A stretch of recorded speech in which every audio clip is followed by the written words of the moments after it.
veteran Jeff Green. Tonight, at the green flag, they'll be chasing series rookie Kevin Harvick, who just a few hours ago put his car on the pole when this entire field qualified in race trim. It's been an outstanding first season for Harvick, including his win at St. Louis. Now he has his second pole of the season. And while he leads the field to the green flag, he's also chasing 3 drivers. He's 4th in points, 22 behind Jason Keller. Keller rolls off 3rd. He won here in the spring of 1999 and won earlier this year on the concrete at Dover. He's not just chasing Harvick, he's chasing Todd Bodine. 44 points out of 2nd. 2 Busch Series regulars with 2 big missions on 1 short track. Now here's Ray Dunlap. Well, Bill, I think the Winston Cup drivers might have a little bit of an advantage tonight. Why? Well, we're going to see some wild action. We may even see some drivers get a little bit fired up, and it's the guys with experience that could have the advantage. Now, this race car, the Channel Lock Chevy, has Ted Musgrave behind the wheel tonight. But this is the exact same car that won here in the spring. He should be good tonight, and I think Kenny Wallace will be too. Kenny probably has the best record of all drivers here, and he won here in 1994. But the winner of the spring race was Sterling Marlin. And Sterling starts up here in row number 3. Tonight he's in the Bell South Chevy. But Sterling Marlin gets around here great. He won in the spring, and he's had top 10s in his last 3 races here. But the Winston Cup driver with the biggest advantage tonight might be Michael Waltrip. He finished 2nd last week at Michigan and is on a roll. Michael tested here in his number 99 car, and he said this car should get to the front in a hurry. These guys don't care about points. They came to Bristol to win. Jerry? Thank you very much, gentlemen, and hello, everyone. I'm Jerry Punch, along with Benny Parsons. Glad to have you with us tonight here at Bristol Motor Speedway. Benny, we said at the very top of the show, at this place, the unusual becomes the usual. The unexpected, well, it's expected. And at this place, the driver's destiny is basically in someone else's hands, because things happen so doggone fast. These cars qualified, they'll race probably around 16 seconds, over 120-mile-per-hour average. So if something happens in front of you, you're in the wreck before you have a chance. Now, we talk about Jeff Green. He has dominated. So the point championship, the guys got to forget about that. They worry about one thing: trying to win. And it's going to be a struggle at this racetrack. Indeed, with 9 events remaining in the NASCAR Busch Series season, Jeff Green holds a 550-point lead over Todd Bodine. Just 148 points separate 2nd from 5th, where Hornaday is a rookie, and look back in 10th spot. Jimmy Johnson, coming off that 6th place finish at Michigan, makes the fact that we have 3 rookies now in the top 10 in points. Now let's go down for the command we've all been waiting for, trackside. Gentlemen, start your engines.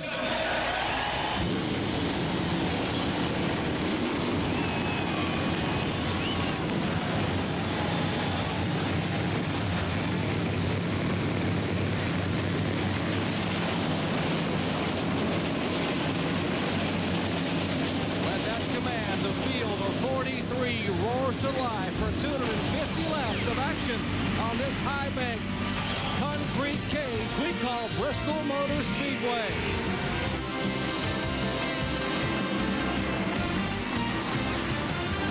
ESPN, the worldwide leader in sports, presents NASCAR. Our live coverage comes to you from Thunder Valley. High bank, short track action, NASCAR Busch Series style. The green flag in just a moment. Our ESPN coverage of exciting NASCAR Busch Series action from Bristol Motor Speedway is being brought to you by Suzuki, maker of innovative motorcycles and ATVs, and by Pep Boys. Cars like us, people love us. Our track description: Bristol Motor Speedway. 0.533-mile oval, identical front and back straightaway lengths, but look at the banking, 36 degrees. Daytona's banked 31 degrees, Talladega 33, 36 degrees here at Bristol. Our Suzuki starting grid shows you that Hollywood Handsome, we call him, Kevin Harvick, will lead him down alongside happy birthday boy Casey Atwood, turns 20 years of age today here in Bristol.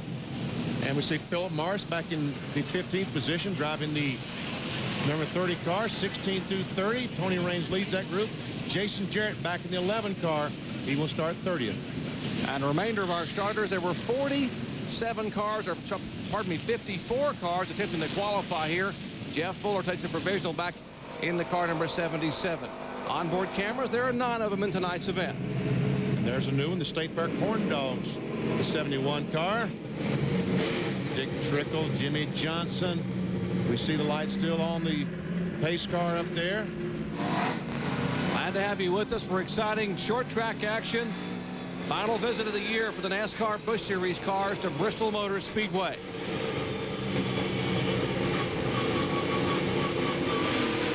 There's our Bell South car, Sterling Marlin, the yellow freight on top of the Aaron's Rents Chevrolet.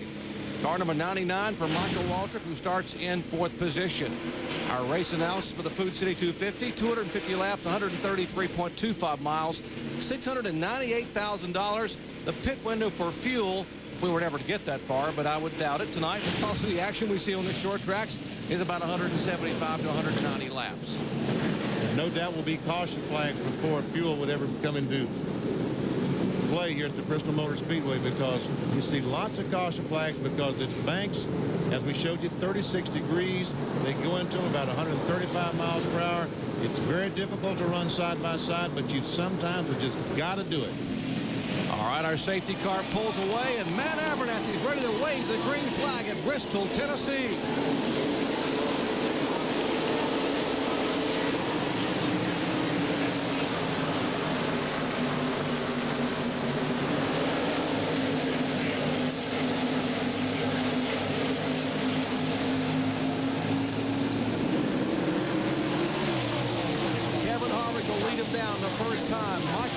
After a good qualifying effort, sort of hung on the high side there on lap 1. Davison Wade Motorsports Ford, the car number 55. There's Michael as Hornaday goes beneath him for position. And there's nothing he can do. He just can't get to the bottom of the racetrack. Kenny Feeder in the 36 car. There's Philip Morris, the 30, right behind. After qualifying in 8th position, now he finally gets able to get in line in front of the car number 30 of Philip Morris, the Little Tree Chevy. And he is literally pushing down this front straightaway. So it's okay to pull in front of him, but when you do, go on. Riding along with Philip Morris with the Little Tree's roof camera, the George Devidar-owned machine. Car that Hermie Sadler had driven a number of times this year, with a great run out of Pikes Peak, by the way, in this car. And we'll drive some more this year.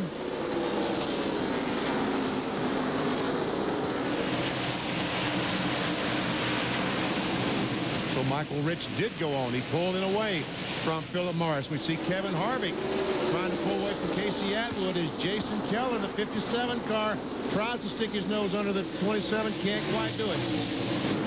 Jason Keller, a winner here at Bristol back in the spring of '99 when he led 182 of 250 laps from the pole. Oh, and Mike Dillon goes round back across the racetrack right in front of Kevin Grubb and Ted Musgrave, and Hermie Sadler spins down, and more contact as Bobby Hamilton Jr. and the fastest car in practice, Mike McLaughlin, is involved in the crash. Heavy damage to Kevin Grubb's car. Oh, man. Ah, that hurt. I bet it did. Mike Dillon's car spinning sideways. You got to wonder if Mike had some help. There's Ted Musgrave's channel lock machine. And I doubt if they'll be going back out.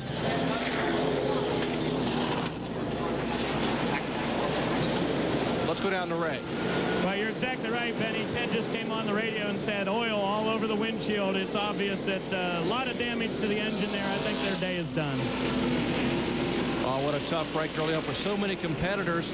And all began with Mike Dillon's car getting a little bit sideways. You got to wonder if maybe he didn't get a tap from behind, or the car may have just gotten loose off the corner, but he just abruptly turned sideways. I would guess that's exactly what happened. And we talked about your destiny to be in someone else's hands. If something happens in front, those guys behind, it's just... Here we see Dillon coming off the corner. And I don't know if there was contact. It was with Jeff Green. It was back in the corner. But see him backing across the racetrack. And then we talked about it. He backs across the racetrack. Kevin Grubb, the 37 car, and Musgrave with 82, no place to go. Hermie Sadler goes spinning down. And here comes McLaughlin. What's this? Bobby Hamilton Jr. gets in the side of McLaughlin as he's forced down by the 37 car.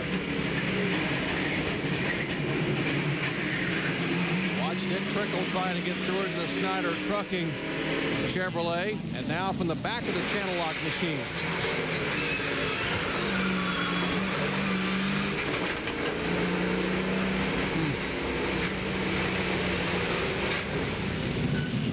Just that quickly here on lap number 7, the first caution flag of the evening comes out, and at least a half a dozen cars are involved. The 21 of Mike Dillon spins up across the racetrack. Kevin Grubb, Ted Musgrave, Hermie Sadler, and others are involved. Back in a moment. Bristol Motor Speedway here in Bristol, Tennessee. In the early laps of the Food City 250, we are under caution for the first time tonight, coming out on lap number 7. An incident off of turn 2 involving the 21 of Mike Dillon. On board with Kevin LePage as he comes off the corner, and there's Jason Leffler going around. We didn't see that before. And Kevin LePage drives through all the carnage, and I don't think hit anything. Here's Elton Sawyer, his look. Hermie Sadler spins right in front of him, but Elton goes on the outside. Tony Raines drives through all that in the 33 car. But here's how it all started. Mike Dillon, the 21 car, spins and comes back up the racetrack right in front of the 37 Kevin Grubb, the 82 of Ted Musgrave, and then they start running into each other in the back. And there the 48 car, he thinks he's got this missed. And Bobby Hamilton Jr. gets a bang from the 37 and drives it into the 48. And the cars involved in the crash, they worked on Ted Musgrave's car down in the pits. Musgrave, Kevin Grubb, Bobby Hamilton Jr., Mike Dillon, Mike McLaughlin. Also involved Hermie Sadler with minimal damage, and Jason Leffler looped it around in the MB&A Pontiac. Back with more live action in just a moment. Where do you want to go for dinner? Bristol Motor Speedway in Bristol, Tennessee. Well, exciting action coming up. Flying through the air, it's a bird, it's a plane, it's 16-year-old Travis Pastrana. The free report from down the 21 pits is that the 10 car of Jeff Green did make some contact back in the second corner, which is what caused Mike Dillon to spin. Bill Weber? And Dillon's got a lot of damage, Benny, a lot of damage to the left front of the car and damage around the side of the body. But just so you get the other side of the story, too, the 10 team reports the 21 came down on the 10, and that's what precipitated the wreck. Thank you very much, Bill. I'm sure that will not be the first disagreement we have tonight at Bristol Motor Speedway. And we are back to green flag racing here after the first caution flag, and Kevin Harvick gets a good jump and pulls by about 8 car lengths over Casey Atwood, who leads Jason Keller by a car length and a half.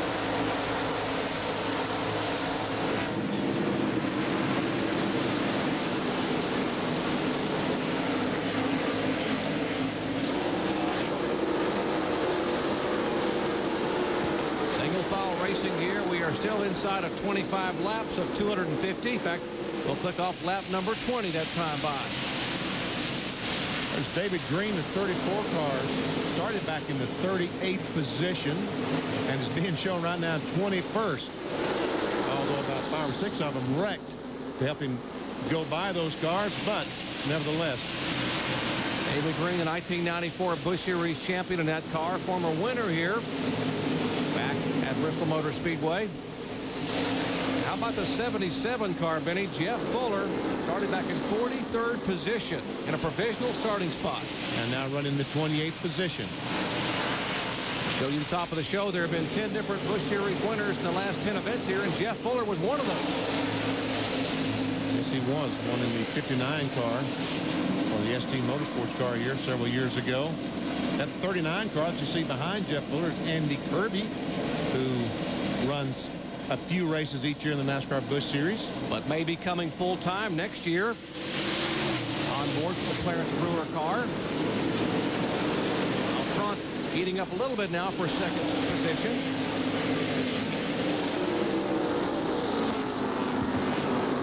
Jason Keller right now in the 57 car is exercising a little bit of patience because to stay on his back bumper the way the problem with Kelly Denton, he almost think he might have gone to the wall coming off turn 2, the car very high, trying to get the pit road as the field comes by. And we've got a crash down the front stretch.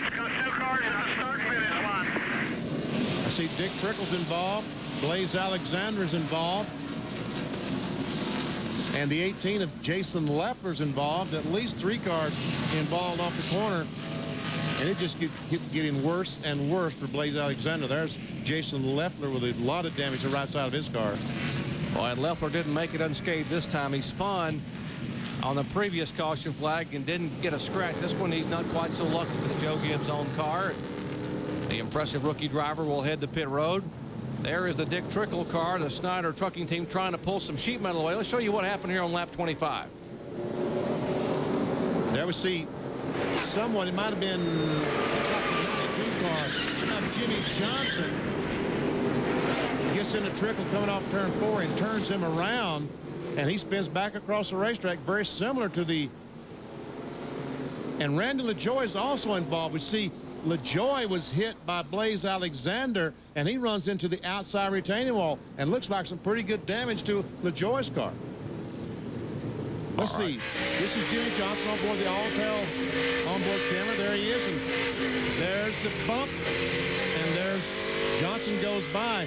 And folks, it just doesn't take much. Here's Dick Trickle. Let's watch him this time.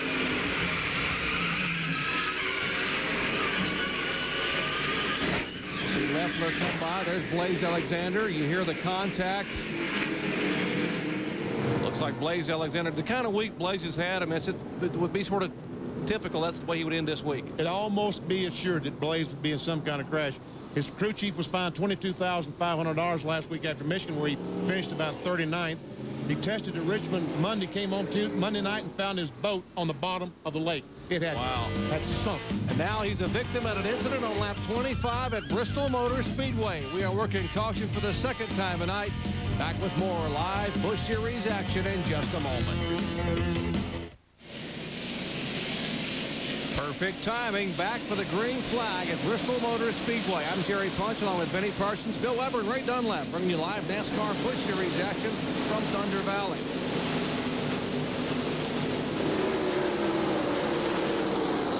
Sterling Marlin trying to make a move on the back of the 99 car. That is the car of Michael Waltrip. Normally he drives number 7, but with the Aaron's Rent sponsorship going to number 99. Tony Raines.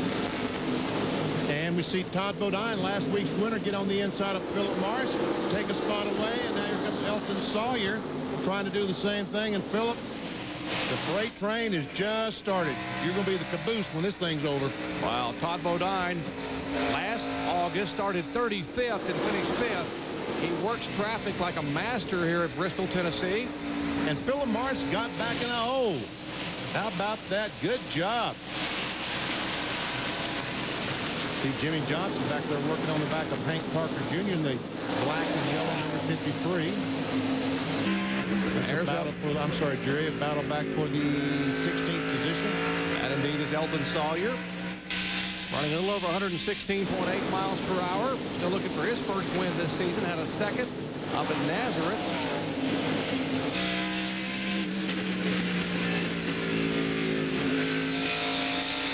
Outside, looking out the back bumper of the 30 car. The little trees onboard camera looks back at Elton Sawyer. You can see just how fast these cars are going and how much pressure they're putting on the springs, shocks, tires. There's Sterling Marlin, who won here in the spring from 16th starting spot, and our current Busch Series points leader, Jeff Green, the Nesquik Chevrolet. We're going to take a look at our Circuit City telemetry. Oh, whoa. Well, that helped out the miles per hour a little bit as he bumped him coming off the corner. We see he goes down the corner about 128 miles per hour. Jeff Green a little anxious to get by Sterling Marlin. That is for the 5th position. Sterling is 5th. Jeff is 6th. Comes by the start-finish line, 130 miles per hour that time. Wow, 130 miles per hour on a half-mile racetrack. And watch, there we see Sterling and the 10 car of Jeff Green and the Kenny Wallace back in the Lance car right behind these two guys. That's 5th, 6th, and 7th. Meanwhile, the 30 in the 98 car still battling it out. Elton Sawyer back in the car number 98 as you watch this battle continue. There we'll see the 98 car. There's Todd Bodine making a move. Yes, he is trying to get on the inside of Michael Rich. Couldn't quite make it. Tim Fiedler, the 36 car, leading this group. Tony Raines behind it.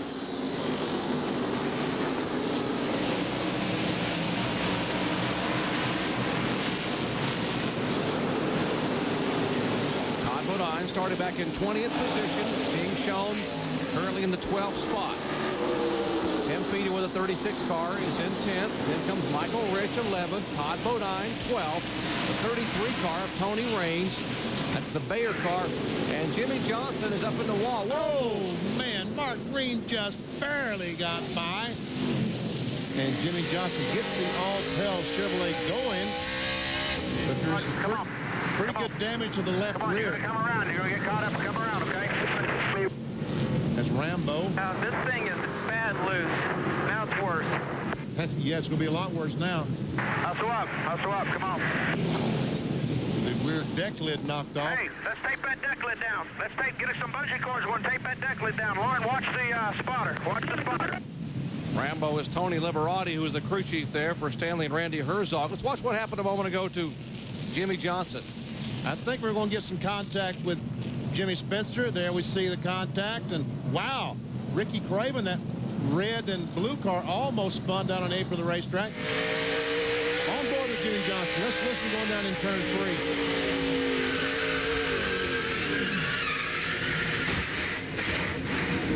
That's the sound you did not like to hear. The grinding and the crunching of short track action. Well, Kevin Grubb was involved in the first incident on lap number 7. He's standing by in the pits. But, Jerry, that seems like a long time ago, but we finally caught up with you. The first question is, are you all right? And tell us what happened out there. Looks like it's pretty wild. Yeah, thanks for asking, Ray. I'm fine, but the Timberwolf Chevrolet is not looking as good as I am right now. It's hurting, but yeah, you kind of expect it going to Bristol. You're saying about a 50% chance of finishing the race. And I think I love and hate this track at the same time. You know, I always have good runs here, but at the same time, you know, you're always looking, you know, right in the face of trouble. So, you know, you can have a real good night, and if you finish here, you're going to finish good, and we just didn't finish tonight. Well, this is the 6th time Kevin Grubb has raced here, and only once, guys, has he finished on the lead lap. That happens to a lot of drivers here at Bristol. Well, he finished 7th here in the spring of 1999. Tough break for the youngster from Mechanicsville, Virginia. Good crowd on hand watching exciting NASCAR Busch Series action. How exciting is it? Well, our latest incident involved these two guys. On lap 41, as Jimmy Spencer and the rookie Jimmy Johnson come around, and Johnson gets the grind and crunch of the Bristol wall. Back at Bristol Motor Speedway, the restart on lap 48. The caution out for 5 laps, a third time this afternoon. If you just joined us, Kevin Harvick has been our pole sitter and led all 48 laps thus far. There have been 3 caution flags, one on lap 7 involving a handful of cars. Kevin Grubb, the most heavily damaged, along with Ted Musgrave. One on lap 25, and one on lap 40 a moment ago with Jimmy Johnson and Jimmy Spencer. 25 car is Kenny Wallace. He's running back in the 7th spot. Ron Hornaday in 8th. Watch our short track action. We are joined by the 1995 most popular driver in Busch Series competition. Chad Little has stopped by to join us a few minutes. And Chad, good to have you with us. Thank you, Jerry. It's good to be back up here, man. It's good to see you. Good to see you. This is a different seat than you're normally accustomed to, huh? Yeah, but I'd still rather be down there running around and beating and banging. That's what they're doing tonight. Serious beating and banging going on. Chad finished 10th last week in Michigan, driving the McDonald's car. Now joined as an analyst on this show in Bristol, Tennessee. There's the 55 car. Michael Rich trying to hold his position. Right now, the 36 car. Right, we see Todd Bodine on the inside. And Michael Rich, if he can get on the inside, which he does, is there contact? No, he gets by. I think that Fiedel right there was a little bit slower than that group. And he had all these guys jammed up behind him as Tony Raines now goes by. And I guess the plane is going by Tim Fiedel right now. Right now, Fiedel was praying to his spotter to hear clear low, clear low. Now the 98 jumps on the inside of Philip Morris and takes the spot away. Elton Sawyer in the car number 98. David Green. Now here comes David from the back of the field at car 34. It started 38. The AFG Glass Chevrolet. He's marching toward the front, now being shown in 15th position.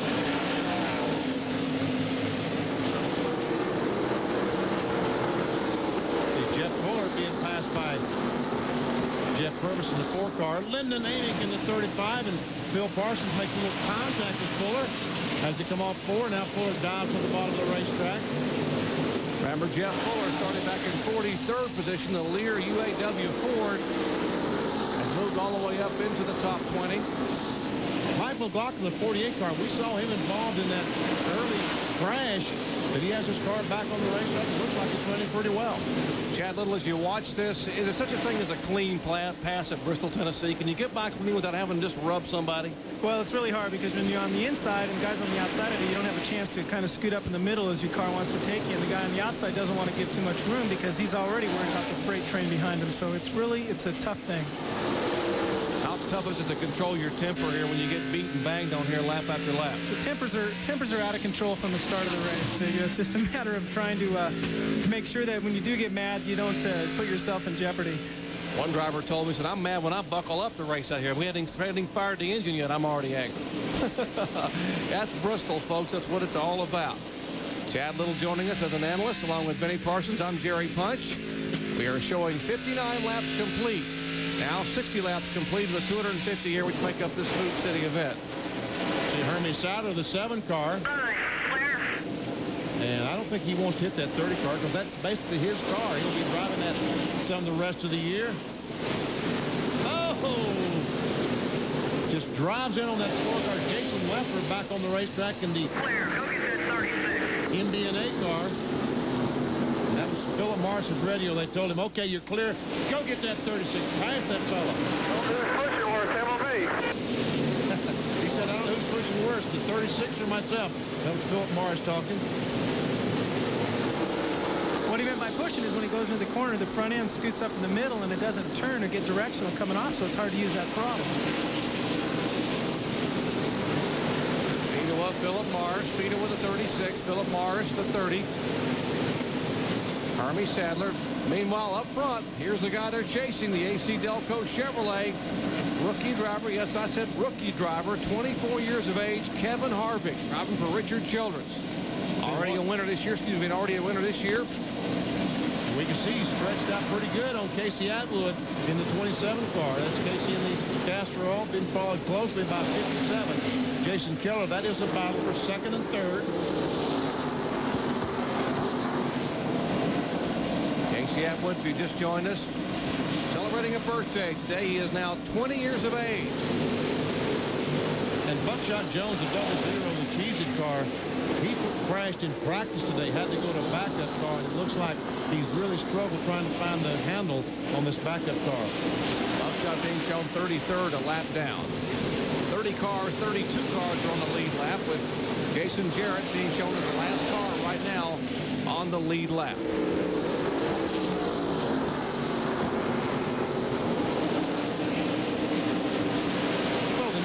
Car, Michael Walker go down to one a while ago, and I thought he had a flat tire.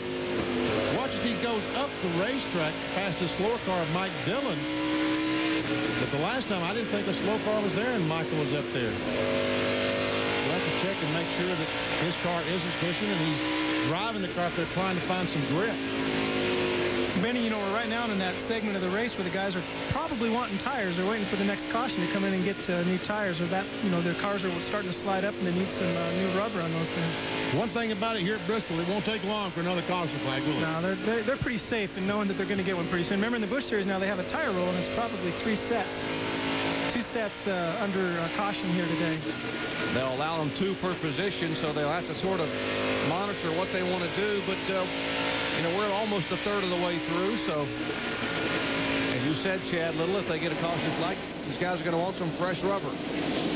12 car of Jimmy Spencer. Now, after we saw that contact, he's taken over the 23rd spot. I was talking about the 12 and the 92 has some contact. Jeff Purvis in the 4, just past Hank Parker Jr.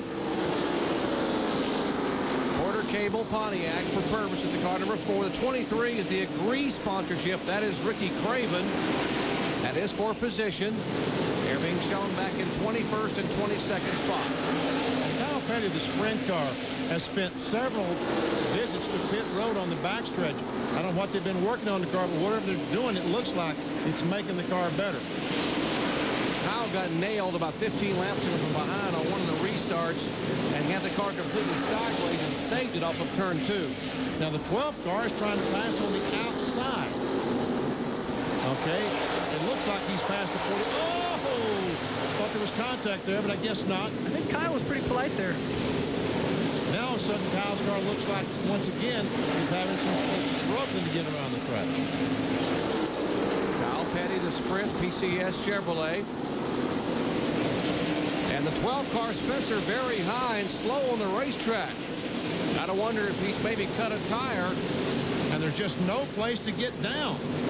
The right front tire looks like he's made contact with a wall or something. They're telling us the left rear may be down the left rear tire, we're being told from the crew on the Zippo Chevrolet. There it is. Yep. Probably run over some debris on the track and cut the tire down and punctured it. That brings out the 4th caution flag today on lap 76. Watch, maybe there was some contact. Could they have lost a valve stem possibly, Benny? Yeah, there is. That's very, very possible, because when you make contact like that, the valve stem where you put the air in, sometimes it knocks that off and knocks the air out of the car. The air leaks out through the damaged valve stem. Well, 4th caution flag of the evening. That's coming out on lap number 76. Jimmy Spencer with a flat left rear. What a great shot. You can see right there where the tire goes down and the rim actually hits the racetrack and the sparks come out. And now, as Chad Little predicted, we're going to see some pit stops. 2 tires per position. Kevin Harvick leads them down. The leaders on pit road at 35 miles per hour. Bill Everett. Well, a lot to watch for here. Remember, the pit road here, very tight on the front stretch and tricky to get out of the back stretch. Kevin Harvick has done a magnificent job weaving his way through traffic. No chassis adjustments. He gets 4 tires. Casey Atwood with a track bar adjustment behind him, waiting on the left front on the 2. He's away. Great pit stop. Now a slow stop for the 27. Hung up on the left front. Keller beats him out. So does Green and Hornaday to the 27 in front of Michael Waltrip. Well, pit action continuing here under this 4th caution flag tonight. And we're told that Jimmy Spencer, MC Ron Hornaday, some of the observers are saying he had a great pit stop, will gain some positions. And I'm told he goes 9th to 4th. Ray Dunlap. Well, great pit stop for Ron Hornaday. He came in here for 4 tires. They made a wedge adjustment on the right rear, and they went down a little bit on air pressure on the right front. These guys got him in and out quick. I don't know how many positions he gained there, BP, but a bunch. Well, actually, I guess he went to 6th spot because Kyle Petty and Mike Stefanik have not stopped yet. They're running 1st and 2nd now. Of the cars that pitted, he was 4th best. Now, we are being told that NASCAR is going to penalize the 12 car of Jimmy Spencer for stopping on the racetrack to bring out the caution flag rather than coming on the pit road. I guess they will hold him a lap for that, and also another lap for pulling up to pit. So we'll try to clarify that. We are being told they may have held Jimmy Spencer 2 laps under caution for the 4th time tonight. Back with more in a moment.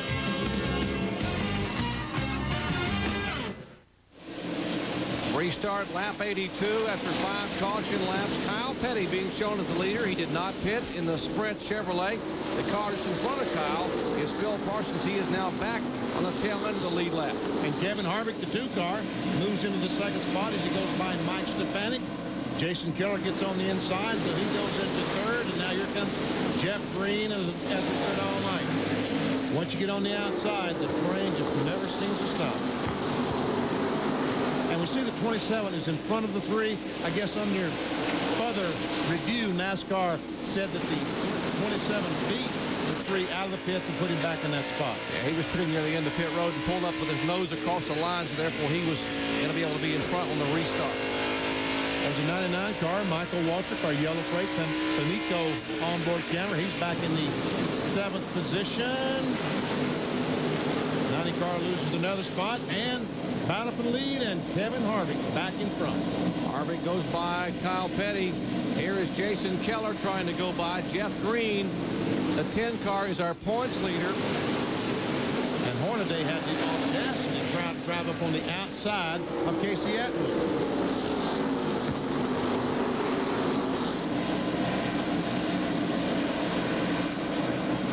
Let's get an update on the Todd Bodine problem with the pit stop. But Jerry, Todd had moved up through the field pretty well, but when he came in that last time, the air gun on the right rear jammed up, and they had to get another gun out there. So that cost them a lot of time. They took off, came back in for a second pit stop, so he's back in the mid-20s now after he had moved up into the field pretty well, but an air gun problem is what brought him back in. Tough break for Todd Bodine, last week's winner in Michigan, picking up his 11th career victory. Al Petty slides up high. Kenny Wallace goes by. Jay Sauter, the rookie driver. Car number 43 going by, as does Michael Rich. The 7-car, Hermie Sadler, made an unscheduled pit stop. Appeared to be a flat tire. He's now going back down pit road. Quality Farm and Country car of Jay Sauter, starting back in 13th position. Now being shown in 9th spot. Yes, they're still racing side by side, or nose to tail. The 36 car Fido and the 30 of Philip Morris. And Purvis drives to the inside of Jason Jarrett. Takes away a spot. Oh, little contact there. That's rubbing and racing there as Fido gets on the inside of the 90 car. Boy, Chad Little, when you're up there where Stefanik is, you're sort of in no man's land.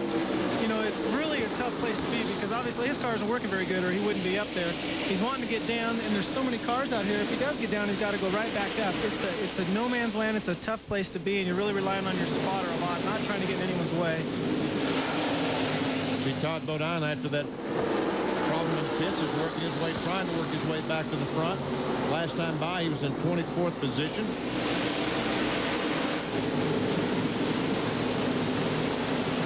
Kevin LePage in the State Fair Corn Dogs, car number 71 going by. An infrequent competitor in Busch Series competition.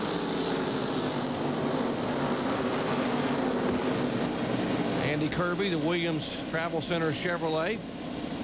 Possibly on board for him for next year. Kevin Denton in the 75 car. He is about 16, 17 laps down as we see the 66 car being passed by, thought he was passing David. He was being passed by Green, but I guess he was in fact passing David.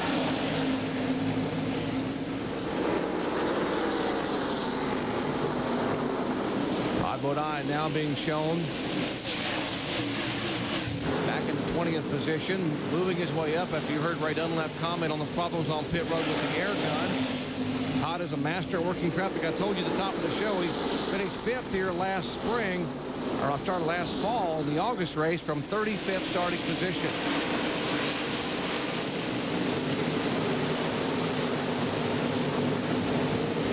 Elton Sawyer in the car number 98.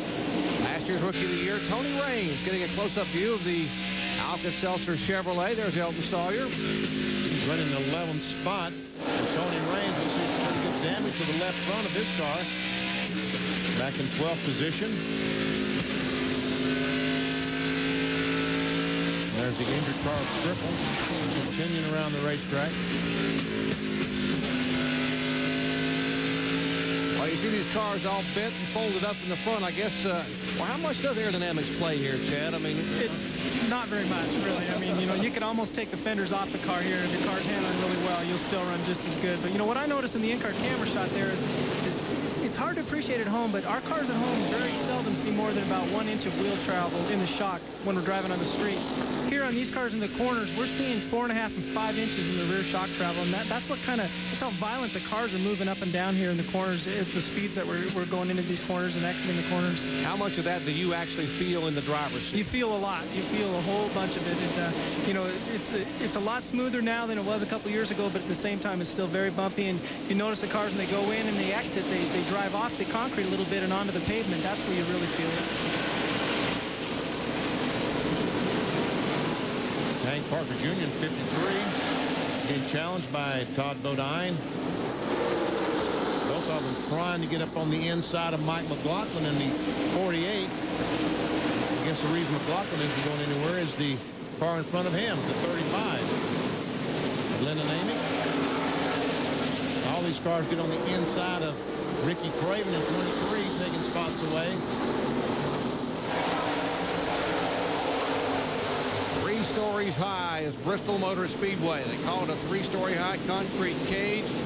Now the action heats up there between Hank Parker Jr., Rick Rathbun Team Marine Chevrolet, and Todd Bodine. And how about up front? Kevin Harvick trying to work some traffic right in front of him, and he's a rookie driver, remember. Well, he doesn't drive like a rookie. Very talented young man. Buckshot Jones are going around. Yes, Kevin Harvick is a very, very talented race car driver, as is Jason Keller, Jeff Green. Jason Jarrett in the 11 car going a lap down for the leader.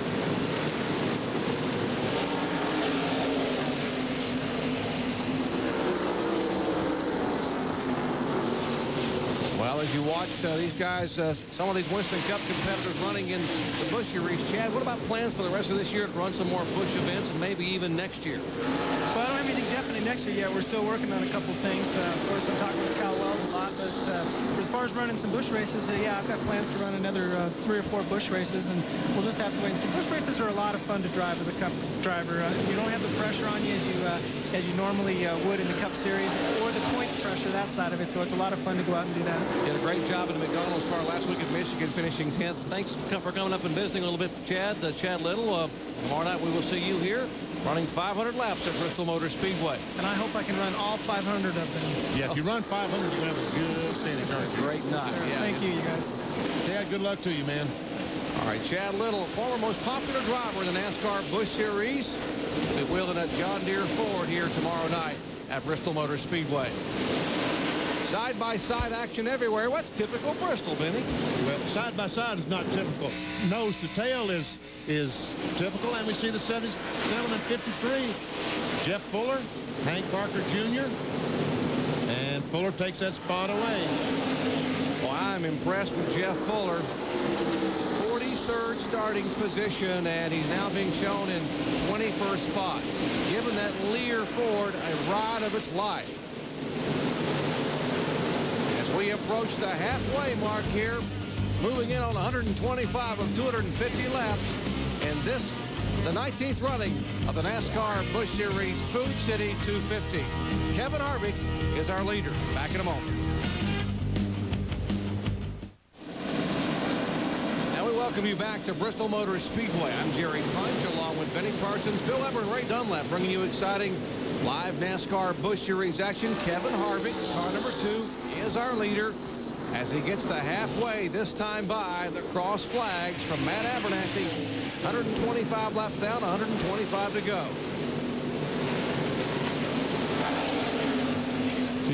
Hank Parker Jr. in the 53 car, the Marines car, obviously does not want to be lapped. So he's trying his best to stay in front of the leader. And that's presented some problems for Harvick. Harvick trying to get on the inside. There's a slower car, Bobby Hamilton Jr. up there. He's been involved in the crash earlier in the night. Hank Parker 12th in the points, driving Rick Rathman's Team Marines Racing Chevrolet, trying to hold on, hoping for maybe a caution flag, maybe to get his car dialed in, but Harvick back there just chomping at the bit to get by. Kevin Harvick can't wait too long, Benny, because Jason Keller is only a couple of car lengths back. Okay, he's got to run now on Parker Jr. There's not much that Hank can do except give him the space. Because if he don't, there's going to be a wreck. Watterson inside. Parker gives the room, and now Keller will go by because the door has been opened, and also Jeff Green will try to get by.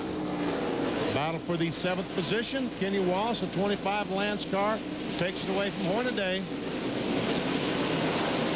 Now Hornaday tries to come back, but now Kenny will drive it deep in the middle of that turn and pull him by a car length.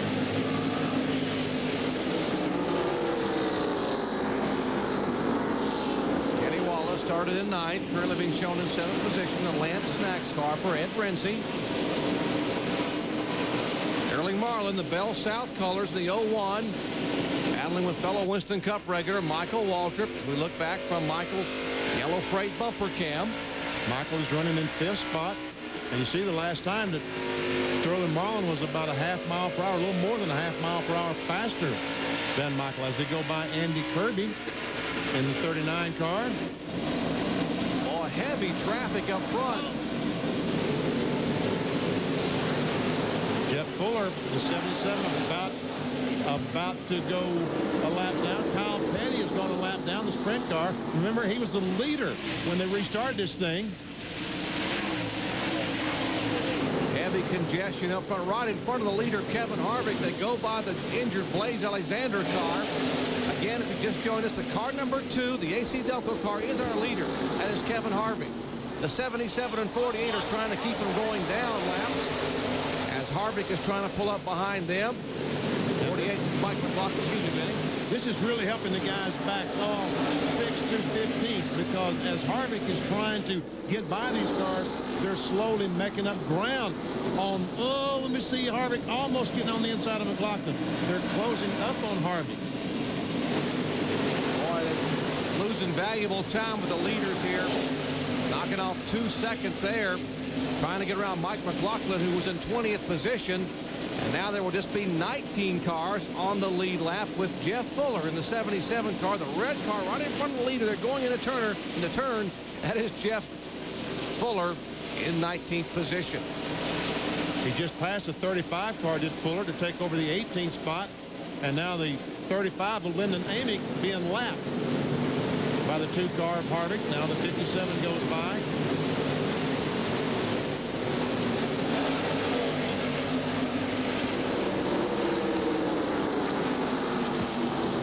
Kevin Harvick was the pole sitter, led the bulk of this one tonight, has led twice for 128 of 138 laps we have completed thus far. So he's going to win the Gatorade money for leading the most laps today. The only other leader was Kyle Petty for 9 laps during the caution flag. Now the 77 of Jeff Fuller does go a lap down, but give a call to him for the effort he's put in to bring that car from the very back of the field all the way to 18th position. See, Philip Morris, the Little Trees car, the next car to go a lap down to Kevin Harvick.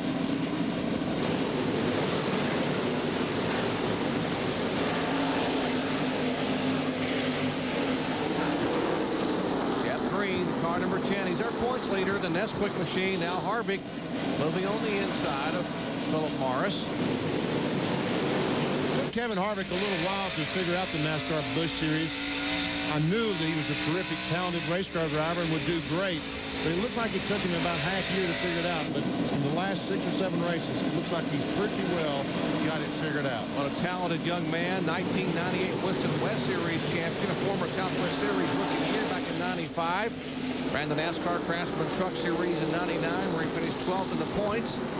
Now has 2 poles at Dover and at Bristol and 1 win this year as a rookie already. That win coming at Gateway back on July 29th. Well, nothing has changed with the battle between Sterling Marlin in 01 and Michael Waltrip in 99. Meanwhile, I'll tell you that Jimmy Spencer is taking the Zippo car back down pit road on the backstretch. On board the Bell South Mobility, 01 of Sterling Marlin, as they go by the Mike McLaughlin car. The injured Mike McLaughlin car, I might add, involved in one of our earlier crashes. Mentioned earlier, Jimmy Spencer's car held a couple of laps. He had a cut valve stem. I'm not sure. He was trying to get the pit road. I think he was blocked getting the pit road and couldn't get down there. Well, all the cars were all the way around the racetrack, and he felt like the best thing for him to do was stop and let NASCAR throw the caution, but NASCAR did not like that. Instead of stopping on the racetrack. Instead of pulling in front of somebody and creating a wreck. So tough break for Jimmy after having a good run early on. Oh, they're still chasing the man they jokingly call Hollywood Handsome, Kevin Harvick. What a nice young man at the age of 24. He is showing the way at Bristol Motor Speedway. It is Harvick, Keller, Green, Atwood, and Michael Waltrip in the top 5.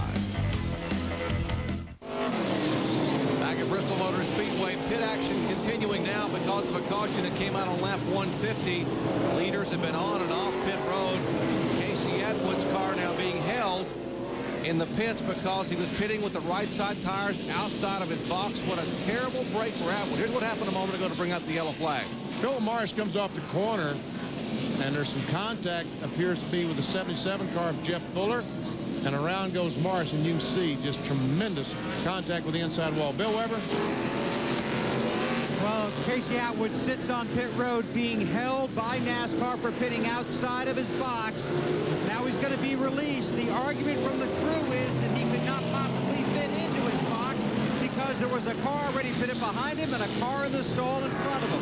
They're Not buying that. Atwood was running fourth at the time, has had a great run, but a lengthy penalty and a poor stop will penalize him several positions. Man, that is so bad. Terrible break from Casey Atwood. All right, a replay once again from Philip Morris's car. And Jason Leffler also spun either to avoid Philip Morris or someone made contact. And there you see Casey Atwood sitting outside his box. There he is. Now these cars will finish. Here comes the 57 and here comes the 2. I think the 2 got out first, I do believe. Is it the white line or the yellow line? Let's go down to Ray Dunlap. Well, guys, Jeff Green's car was a little bit tied off, so they made a change on the left rear, but he said it's pretty good right now, he thinks. He came in third, went out in third, but the car that I'm most impressed with today is Jeff Purvis. Now, he's pitting on the backstretch, so to gain track position on this round of pit stops, he only took 2 tires. Purvis is now all the way up to 6th position. He's having a great run after starting 35th deep in the field today. Jeff Purvis with Doug Richard as the crew chief. Second place finishes 3 times in the last 5 events. He's coming, folks. Back in a moment. Our ESPN coverage of exciting NASCAR Busch Series action from Bristol Motor Speedway is being brought to you by Polaris ATVs. If you're going to ride, ride the best Polaris. By Daytona USA, the official attraction of NASCAR. And by 1-800-COLLECT, the easy way to save. Working caution for the 5th time tonight coming out on lap 150. An incident involving Philip Morris, who spun. Jason Leffler also spun. The leaders have been on and off pit road.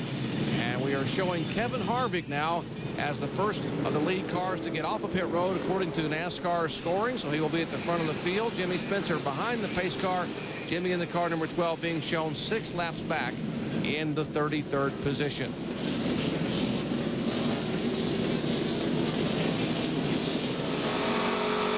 Run on board with Randy LaJoie. Lots of racing action coming our way Sunday. NASCAR Craftsman Trucks at 12:30 Eastern Time. Chicago 175.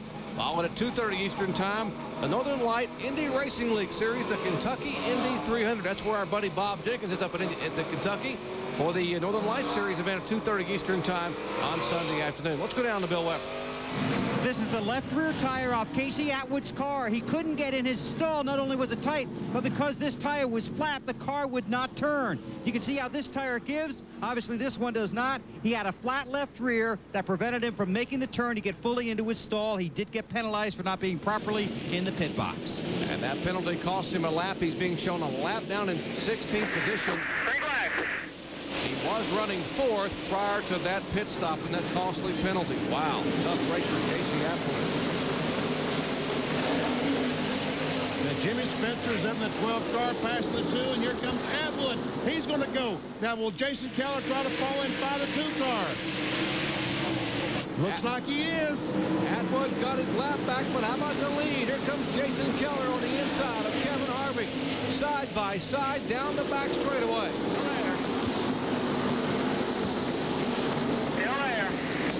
Boy, Harvick is hanging tough on that outside line. There's Chevrolets. Keller, the veteran, former Bristol winner. Harvick, the rookie, and right behind him, chopping it. I can't believe that. Harvick maintained the lead from the outside. How about that? What a great job by Kevin Harvick. Casey Atwood now back on the lead lap, going by Jimmy Spencer, trying to. And man, now let's get a yellow flag. There is going to be one, I think. No, he did it. He saved it somehow, some way. Somehow Casey Atwood hung on. Wow. Getting a little nudge from Jimmy Spencer in the turn.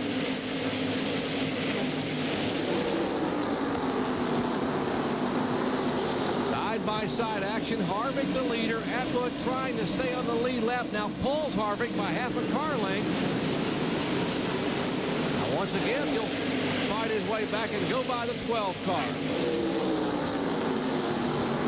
Check that time, the 34 car, Mike McLaughlin, 3rd best speed that time. One car up very high on a turn 4. That was Jeff Purvis. slid way up across the racetrack. And a couple of cars crashed down the front straightaway, which brings out the caution flag.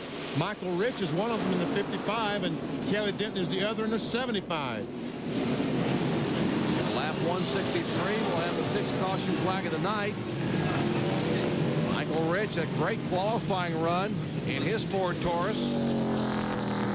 And a break for Casey Atwood. Perseverance paid off. There's the 75 of Kelly Denton also involved. And how about Casey Atwood, 20 years of age, fought his way back around the leaders, got a little bump from Jimmy Spencer, almost lost it and fought his way back, and now is back on the tail end of the lead lap, or on the lead lap. Great job by Casey Atwood. There we see the 55 car, around he goes, and the 75 car gets that wobble going, can't ever get it saved, and both those cars go. And there we see the contact with the right rear in the wall with the 55. Not too bad. They should be able to knock that out. All the cars trying to slow down behind him to avoid being contact. Mark Green doing a nice job in the Superflow car to keep it out of harm's way. Let's check in once again in the pits with Bill Weber. Well, Jerry and Benny, you know, you listen to these scanners so you can hear the guys talking back and forth to the crews during the race. And Casey Atwood, after the caution came back out and they told him where he would be on the lead lap, he said something very simple. I've never driven that hard in my life. It looked like it, Bill. It looked like he really was trying to get that car back in the lead lap, because I guess the driver would kind of blame himself for not getting in the pit box and costing the team a penalty.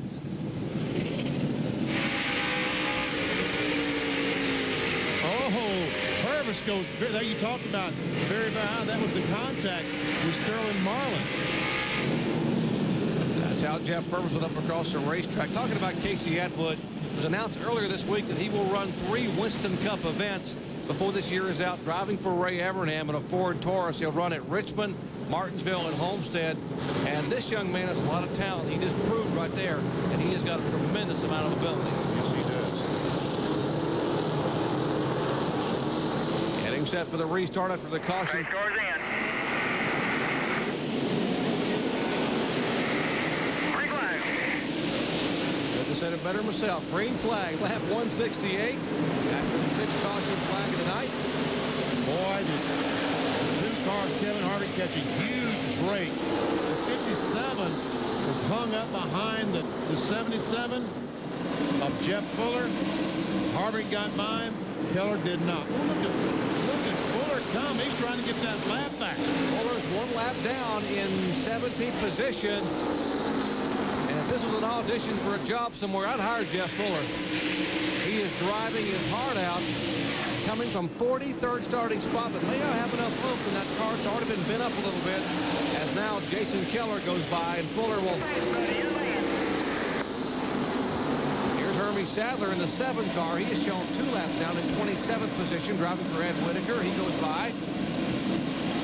The 3rd place car is the yellow number 10 there of our points leader, Jeff Green.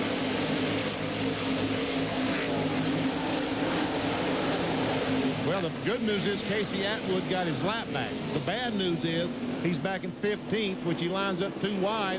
He's basically restarting in the 30th spot, trying to work his way back to the front.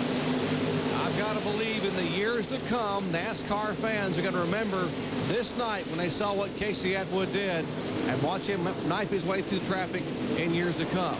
Andy Kirby, the 39 car, has made some contact with the wall. He is taking his car to the pits on the backstretch.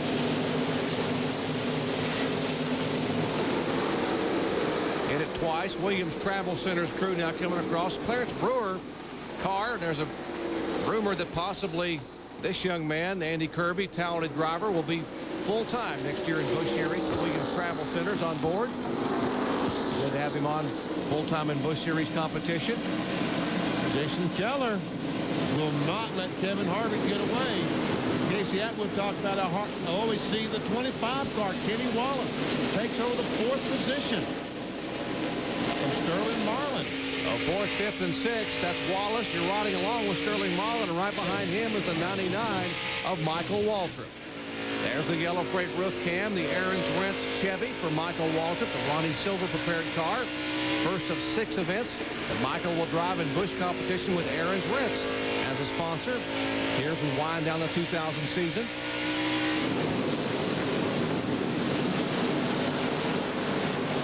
There we see Jay Sauter in the 43 trying to close in on the back of Michael Waltrip. He is 7th. Todd Bodine, last week's winner, is in the 8th position.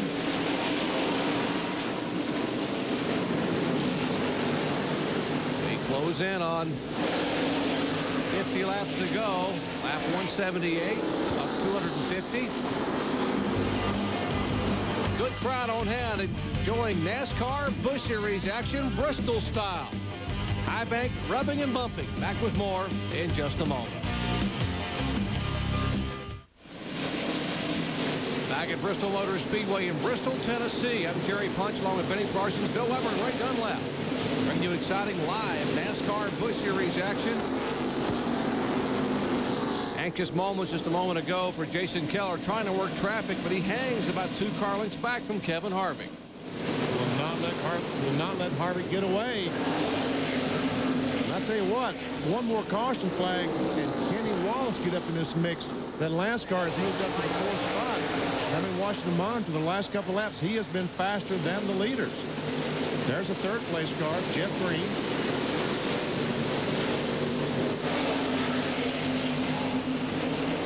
Green, you just heard Benny talk about it. The car that he's commenting on that's really coming toward the front is the car right there, the orange and white numeral car number 25, the Lance Snack Chevrolet, owned by Ed Rensi and driven by Kenny Wallace. Right now he's about 2 1/4 seconds behind the leader. Kenny Wallace, a former winner here in Busch competition at Bristol Motor Speedway.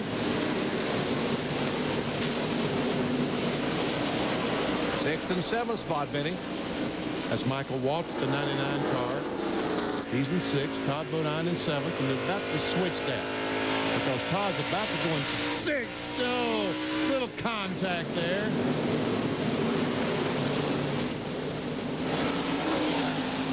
Earlier we saw Jimmy Spencer lose a valve stem with some contact like that, sidewall to sidewall contact.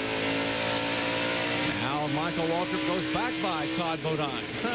Michael Waltrip is running higher on the racetrack. Sometimes he does it at this racetrack at Bristol. Oh, once again, almost in contact. There we see the results of that contact a little bit ago. And that's Michael is not moving over to let him go by. That's where he's trying to run right now. Once again, they are battling for 6th position. Todd Bodine, last week's winner. He just joined our coverage.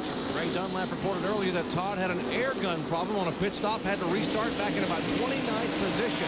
Has fought his way through traffic, and now they have to go around the Jason Schuler car. That won't bother Michael one bit because he's up in his glory when he has to go by all these guys on the outside. He's in his groove. Uh-oh, now he's got to go to the bottom of the racetrack. What'll happen down here? Oh, that was Jason Leffler in the 18 car driving for Joe Gibbs, and now Michael Rich is the next candidate for this 2-car battle, and they go beneath him. Hornaday and David Green. And how about that guy in the 27 back there? Here he comes. Casey Atwood has moved up just a 14th, but he has caught these guys, the 12th and 13th place runners. The 34-car Green goes by Hornaday. Here comes Casey Atwood on the inside of Ron.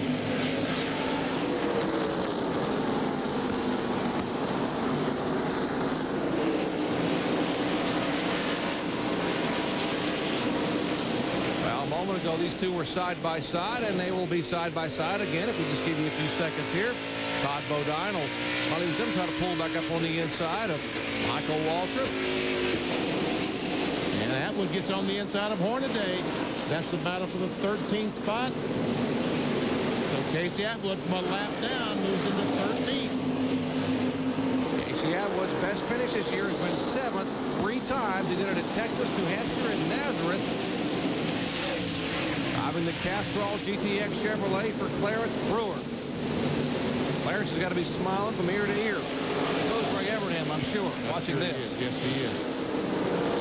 There's a Parsons, the Kingsford car, trying to get by Hornaday. Little contact. Still is a lap down. This is not a battle for position.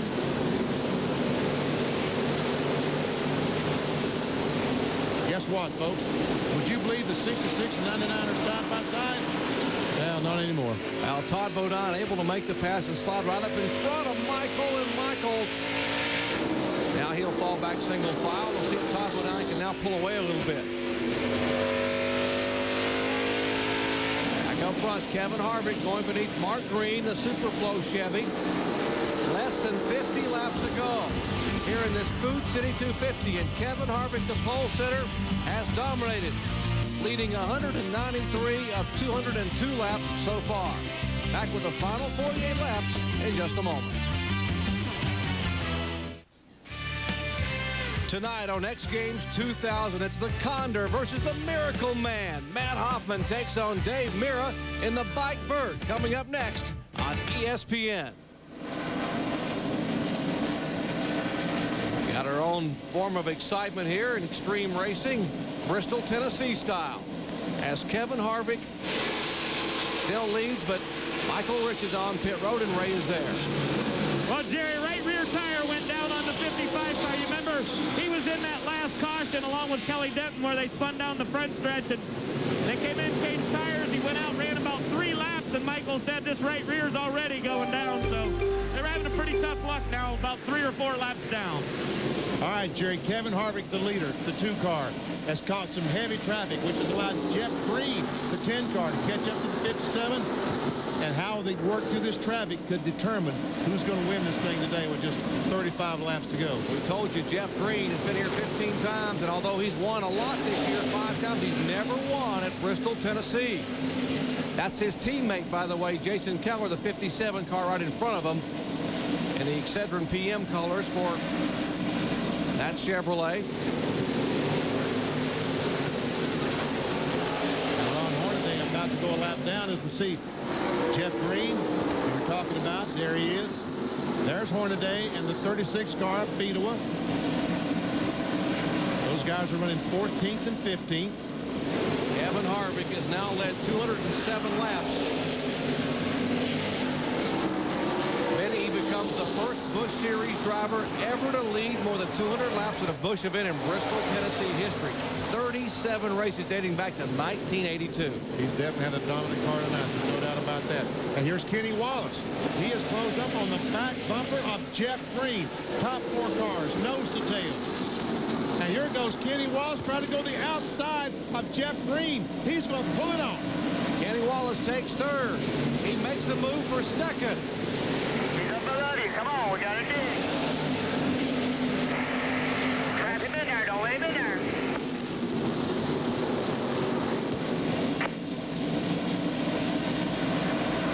Still there.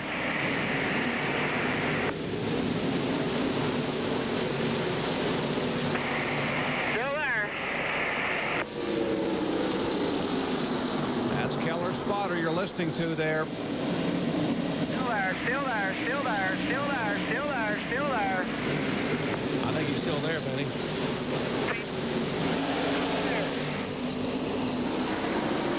Okay, get focused, buddy. Come on. Now Kenny Wallace has got to go back down the bottom of the racetrack. Kenny caught a tough break. About the time he was going someplace, the 2 car got on the inside of the 36 and moved the 36 of Fedewa right up in Kenny Wallace's way. Otherwise, he might be the leader right now. All right. Harvick the leader. The 57 is in 2nd spot. Keller. Jeff Green is 3rd to 10. Then comes the Lance car of Kenny Wallace in 4th. The 5th place car is Michael Waltrip in the 66 machine. Aaron's Rent's car. 6th is Sterling Marlin. And 7th is Jay Sauter.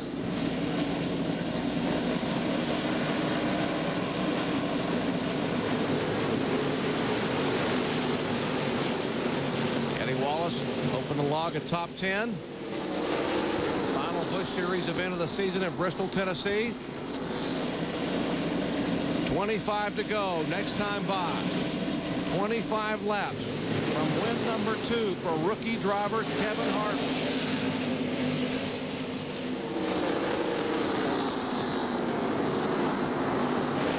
Last time by, Kenny Wallace about the same speed as those two cars in front of him. And it looks like Harvick, once again, pulls away when he gets open white racetrack. Harvick has had a car that's been on a rail tonight, and he's done a masterful job of working traffic. As we are approaching the 20 lap to go mark. The laps are winding down at Bristol Motor Speedway. Can Harvick hold on? Will Keller, Green, or Wallace make a move?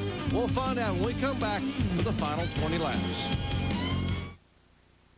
Back at Bristol, Tennessee, tough break for the second place man in points, Todd Bodine, a moment ago bringing out caution number 7. There's a bar, a stabilizer bar in the back of the car, and you see it sparking where it's broken. You see it dragging the racetrack, which it holds the rear housing in line with the body, and the body just swaying back and forth on the car. And he was smoking heavily, and I think NASCAR felt like that he had blown an engine. There we see the bar dragging the racetrack and sparking. Look at that rear housing go back and forth. It's lucky he didn't crash that baby. Well, rear Panhard bar. Just watch that left rear tire. You see it begin to go underneath the body. Boy, all that smoke from underneath the car, and you would think we thought it was a blown engine when we first looked up as well as NASCAR. Wow. Well, less than 20 laps to go. There's Todd Bodine, who came in second in points after that win last week. Remember, we told you the points were very close. 148 points separate the top 5. Now, what's going to happen to points? Are these guys going to pit? I don't think they have any tires left to pit, do they? They've changed 2 tires on the caution flag. But so far, no one has made a move toward pit road except Mike Dillon, but he's several laps down. We're showing 11 cars on the lead lap with Casey Atwood, the last car on the lead lap. I think everyone has used their tires, Jerry. I don't think they have any tires in the pit area any better than they have on the car. NASCAR rule tonight was 2 tires per position under caution. So that may be the case. No one has any tires left, so they'll stay on the racetrack. We'll come back for this final shootout here in the final 12 laps. Stay with us.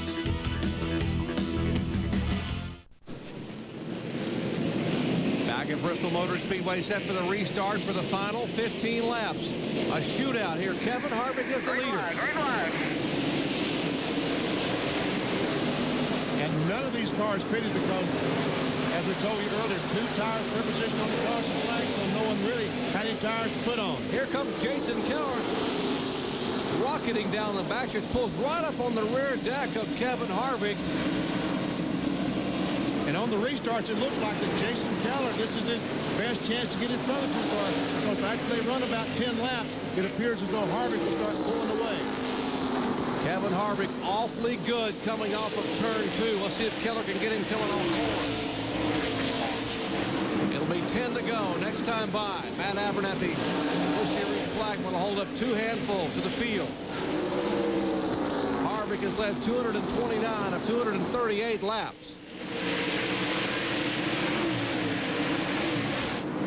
Jeff Green, Kenny Wallace, Sterling Marlin still waging a good battle in 3rd, 4th, and 5th. Jay Sauter back in 6th spot, so another rookie back in the 6th position.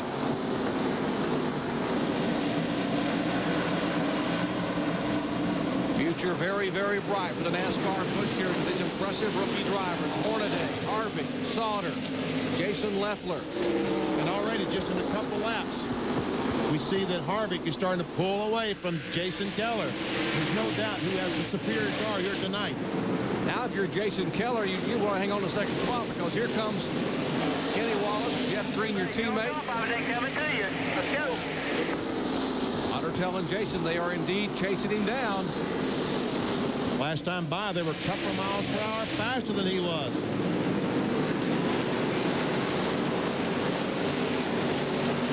See, Green and Wallace running about the same speed.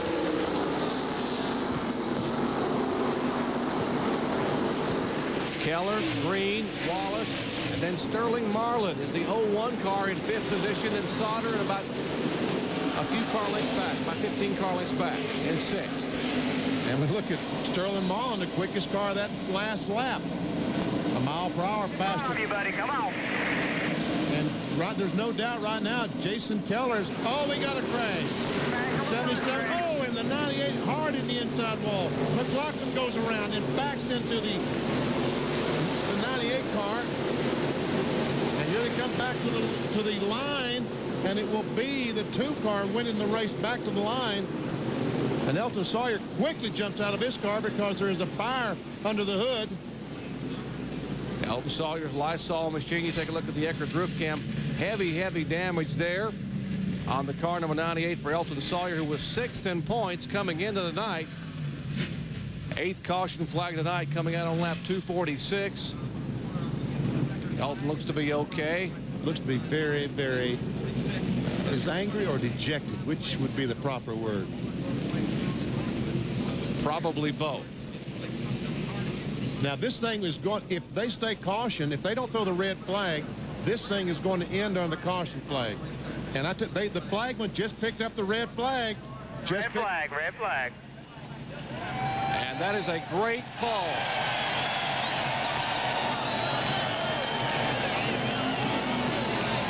That is a great call by Busch director John Darby.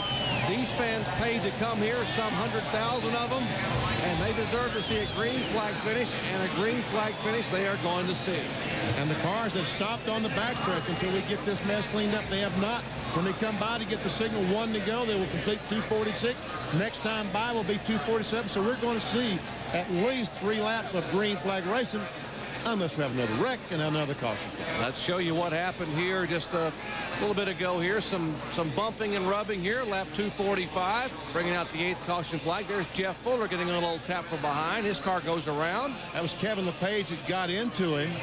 And we see the heavy contact as he hits the wall. And then the 98 car gets hit from behind, I guess, by David Green. It's a pretty good contact to the 34 car. And then McLaughlin, I guess, gets bumped from behind, and he backs into the 98 car. And then the fire starts. Different angle. You see the 98 car, boom, almost head on into the inside concrete wall. Here comes the 48 car, McLaughlin, into the backside. This is on board with Kevin LePage. Here's what starts the break. Right there's the contact between the 77 and Kevin LePage. And here's the 98 car, Elton Sawyer, as he sees it. Listen.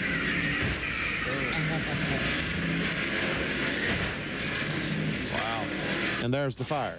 And there's the red flag. So we're going to get about a 3-lap shootout here. And remember, Jason Keller is awfully good on restarts. Harvick has been the leader. We'll come back for a green flag finish to Bristol in just a moment.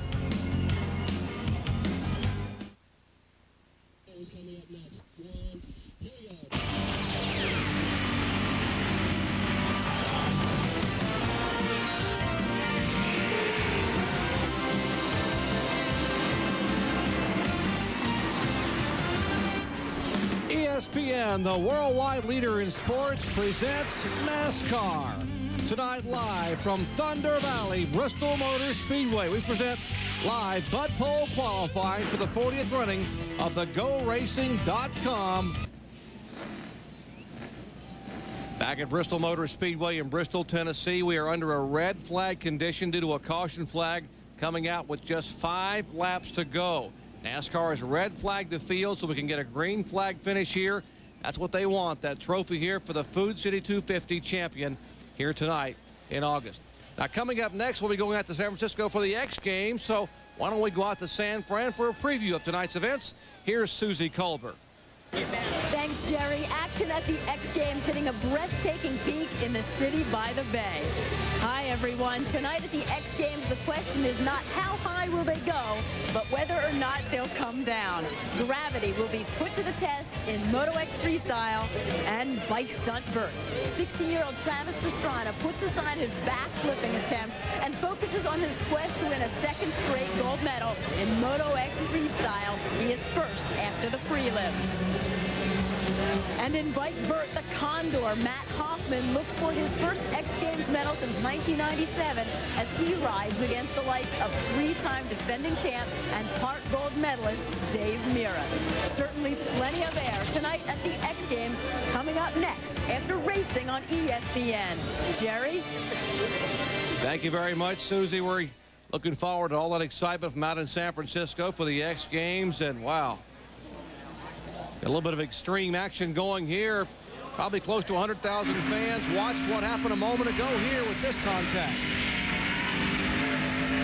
Kevin LePage makes contact with the 77 car of Jeff Fuller. And, folks, that was just the start of the wreck. There we see Fuller going around the 77 car, the Lear car. Spins around. Bam, he's in the inside wall. But behind them, in all the smoke, other cars are making contact. Watch, you see as the 77 car comes off turn 4. He spins. Now, watch as the 98 car gets a bump from behind and bam, in an inside wall. And here comes the 48 car, and he also runs in the back of Elton Sawyer. The fire did not hurt anyone. Now, you see the fire, but no one was injured in the fire. That's where we are. We have red flagged the field, sitting over in the back straightaway behind the safety car. Dennis Dillard, the pace car driver, sitting there watching. We will have the restart and probably about 3 laps of green flag racing action. Let's check in down the garage area with Ray.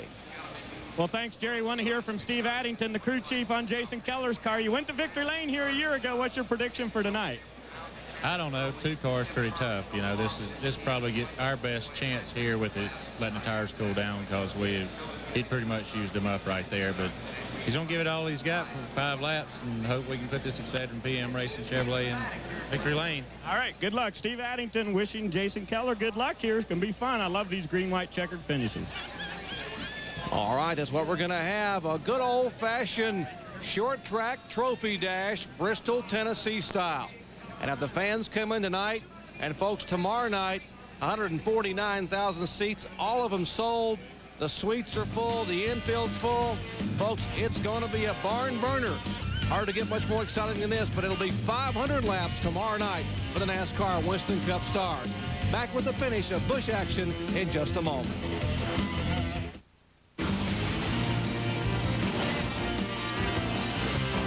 Our ESPN coverage of exciting NASCAR action is being brought to you by Busch, the official sponsor of the NASCAR Busch Grand National Series.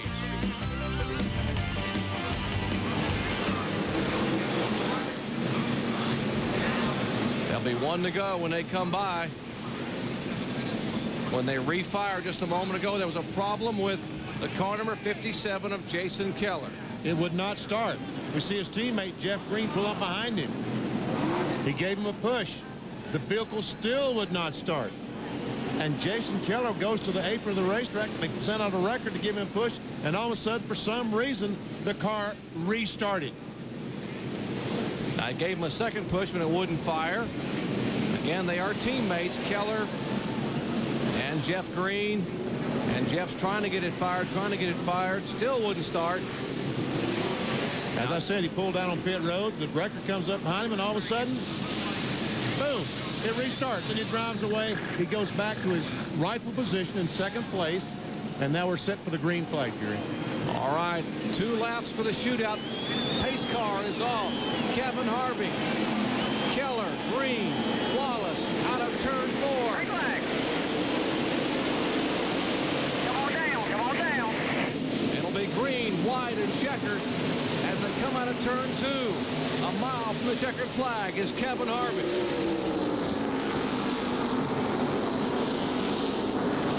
White flag flies for Kevin Harvick. Harvick, Keller, Green, Kenny Wallace, Sterling Marlin. That's the top 5.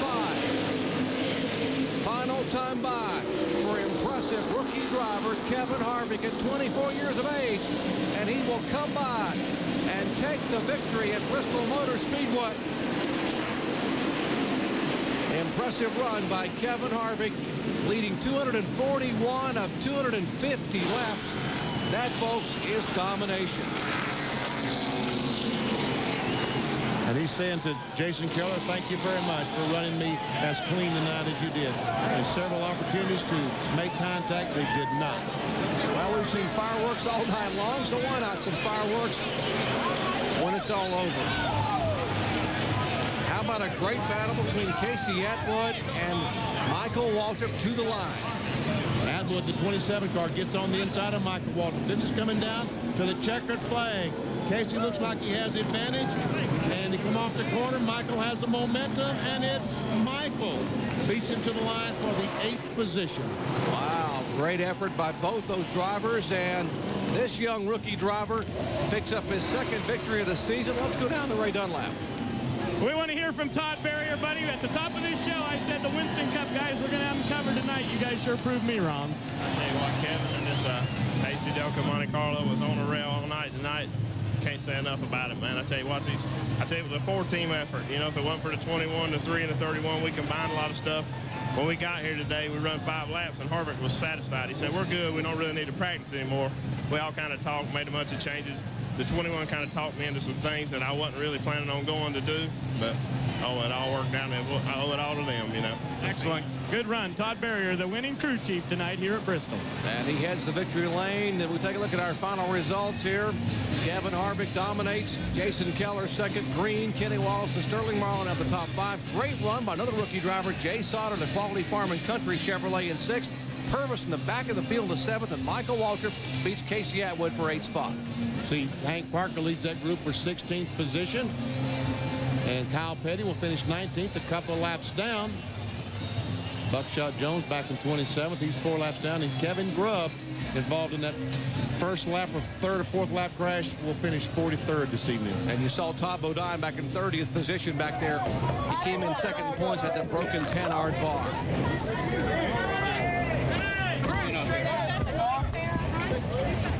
Impressive performance. The first time in Busch Series history a driver has led more than 200 laps at Bristol, Tennessee.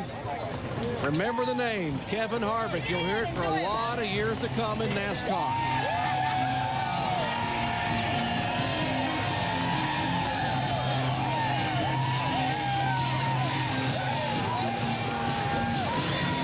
Let's go down to victory lane and Bill Weber. Okay, what am I supposed to do now? Boy, oh boy, I don't think I can get near this guy. There are all kinds of teammates and crewmen. Did you bring your own? Did you bring your own fan club here? All these guys are good buddies, and they're probably the biggest fans I got. I tell you what, this AC Delco Monte Carlo was flat out awesome tonight. All night long, I could drive it as hard as I wanted to, and these guys are the greatest. I want to thank Gil. He came over to 21. He hit on something, and it helped us a ton tonight. You had to drive hard because Jason Keller was right behind you almost the entire second half of the race. You know, last time I thought he wrecked me on purpose here, and the way he raced me tonight, I mean, he's a real racer. He raced me hard, and wow, what a finish. 5 laps to go. Bristol leading the race. It's awesome. Congratulations. Here's the man right here. Richard Childress here, Kevin Harvick in victory lane. Here's Ray Dunlap. And we want to hear from Jason Keller. Great run out there tonight, but just not quite enough. Well, I felt like I was as good, if not better, than Kevin was there in the middle part of the race. But Kevin did a great job. I want to congratulate him. And 600 PM car ran great all night, too. And had a stupid move over there at the end. And it liked to cost me a second-place finish. And luckily, I got a teammate like Jeff Green to help me out there a little bit. And it was our night to finish second. And I'm real happy with that. Did your heart come up to your throat when it wouldn't refire? Tears came to my eyes because, you know, I just felt like I'd ran hard all night, and, you know, I was going to let it slip away there at the end. I should have cut it off. I don't know what I was thinking. I didn't think the red flag was going to be that long, and NASCAR helped me out a lot there at the end. They could have penalized me there, and I raced for the best sanctioning body in the country, and tonight proves it.